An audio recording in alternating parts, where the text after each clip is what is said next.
زمین اور جو کچھ ان دونوں کے درمیان ہے، سب پر اللہ ہی کی حکومت ہے۔ وہ جو چاہتا ہے پیدا کرتا ہے، اور اللہ ہر چیز پر پورا قادر ہے۔ اور یہود اور نصارہ کہتے ہیں کہ ہم اللہ کے بیٹے اور اس کے پیارے ہیں۔ کہو کہ پھر وہ تمہارے گناہوں کے سبب تمہیں عذاب کیوں دیتا ہے؟ نہیں، بلکہ تم اس کی مخلوقات میں دوسروں کی طرح کے انسان ہو۔ وہ جسے چاہے بخشے اور جسے چاہے عذاب دے۔ اور آسمان اور زمین اور جو کچھ ان دونوں کے درمیان ہے، سب پر اللہ ہی کی حکومت ہے، اور سب کو اسی کی طرف لوٹ کر جانا ہے۔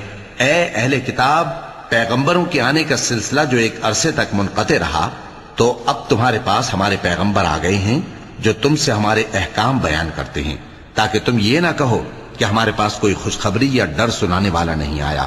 سو اب تمہارے پاس خوشخبری اور ڈر سنانے والے آ گئے ہیں، اور اللہ ہر چیز پر قادر ہے۔ اور جب موسیٰ نے اپنی قوم سے کہا